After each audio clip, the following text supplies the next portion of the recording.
So today I wanted to talk about Nourishing Herbal Infusions. I'm a huge advocate for them. I talk about them all the time, and because I talk about them all the time, I get questions about them all the time. I initially got introduced to Nourishing Herbal Infusions from April Graham of Lady of the Woods on YouTube and Instagram. She's super informative. Love her videos. Go check them out. But I wanted to do my own video so that I could tell my people about them and I could have a place to direct them to when they wanted to learn how to make infusions without having to Google and all that stuff. So, what is a nourishing herbal infusion? It is a long steeped infusion. It's kind of like a tea, but it's steeped for 4 to 24 hours, whereas a tea is only steeped for 2 minutes to 30 minutes. And you don't use every single kind of herb. So nourishing herbal infusions are going to only be made with very nourishing plant matter. So some of those types of herbs are like nettle and oat straw, linden, chickweed, red clover, mullein, hawthorn, burdock root. Did I say nettle? Nettle is my favorite. So that's what I'm gonna use nettle and oat straw. Those are my two favorites for my examples today. And basically with these herbs, they're highly nutritive herbs. So there's lots of vitamins, lots of minerals, phytochemicals, all those kinds of things in there that are really good for us. And when you start off with dried matter, you want to start with dried matter because dried matter allows for more absorption of the water that we're going to add to it. And then as the water cools, it breaks down the cell walls and actually can pull out all of those nutrients that you're looking for. The cool thing about these is that they're super digestible because they're already broken down. There's no fiber to get in the way. It's just super easy digestion, tons and tons of minerals, vitamins, and all the things you need. And it's super low cost. So they're great for people with digestive issues, people with mineral deficiencies, just trying to get better health. If you're trying to get stronger hair, this is one of the best ways to do it because you're going to get all those minerals that you need. This is one of the things I started to do when I started to regrow my hair after my last pregnancy. And let me tell you, it made a huge, huge difference. So one of the reasons that we steep them for longer is because it takes that long to actually break down everything and you get a much, much more prominent mixture. So one of the things I'm going to do today is I'm going to show you what a nourishing herbal infusion looks like and what a tea looks like of the same plant matter.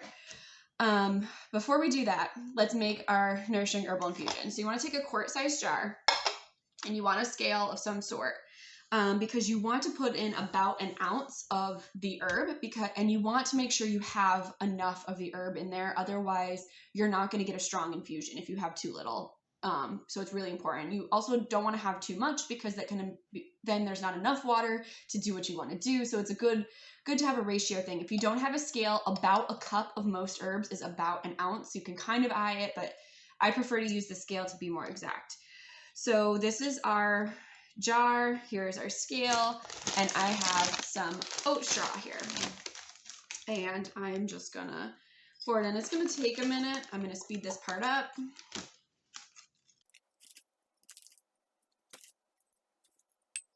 Okay, so we have it in here. I'm going to go grab the kettle that I just had on the boil, and I'll fill it up. Okay, so we're going to fill it up. This is a heat-safe jar. Make sure you're using a heat-safe jar.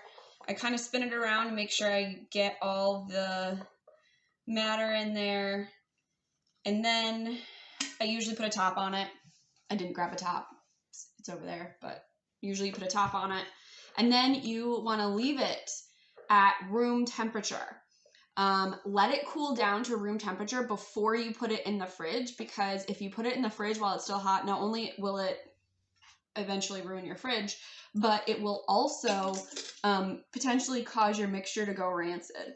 So this is a tea that I am making of nettle, and we're going to let that steep for 2 to 3 minutes. And you can see, so we can see what that looks like. Let me just put this back.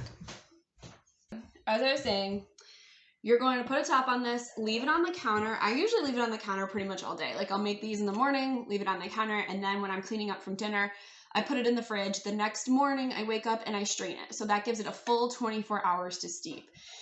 You can see how light it is now. Remember, this is oat straw. This is the one I'm drinking today. This is a nettle infusion. You see how dark it is? And that's what I have over here in our tea that I'll show you in a minute after it's done steeping. We've got another minute. I like that there's a timer, it tells me. And so one of the things I do is I drink 2 to 4-ish cups a day, just about. I don't always do it on the weekends because we're out and about and it just doesn't happen. But during the week, I try to do that.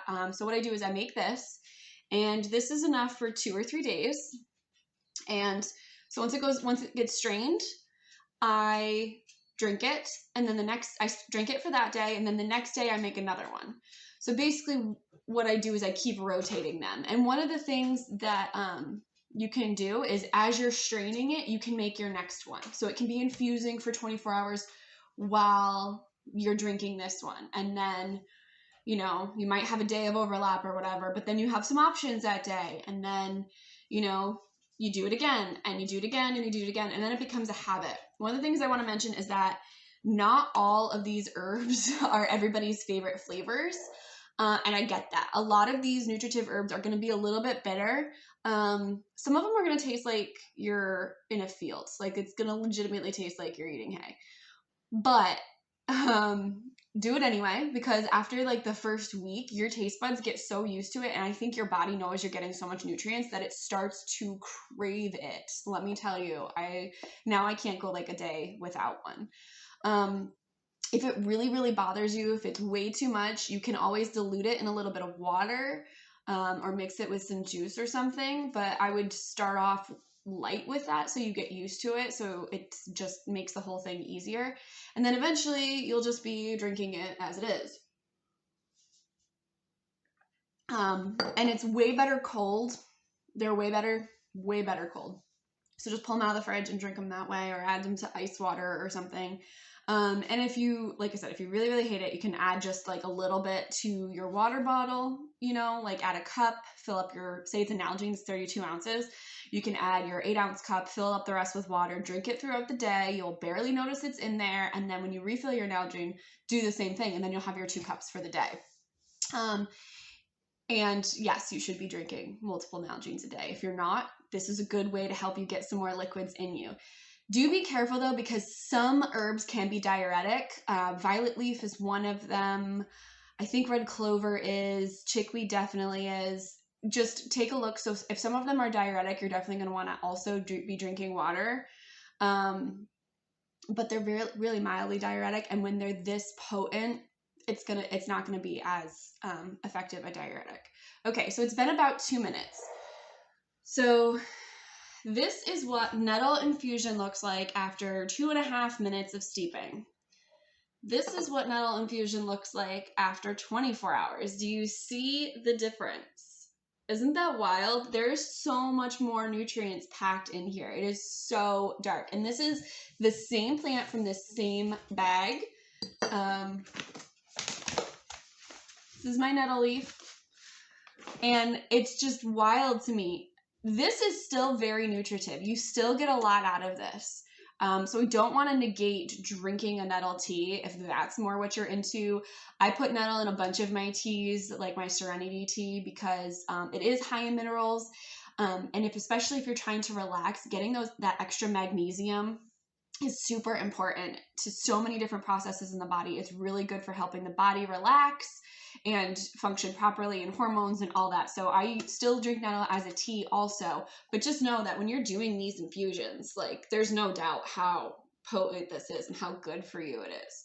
So something else of note, if you really, really don't like these teas and you want to add an more aromatic herb like mint or lavender or something, you can do that. But I suggest making a tea and then pouring it into your Nourishing Herbal Infusion afterwards. Because if you add those super aromatic herbs into your Nourishing Herbal Infusion and let it sit for 24 hours, it's going to be gross. Not only is it going to be gross, but you run the risk of having super, super high volatile oils in there and making yourself sick. So don't do that. Make a tea and then combine them. I just messed this all up. So that's how we make Nourishing Herbal Infusions.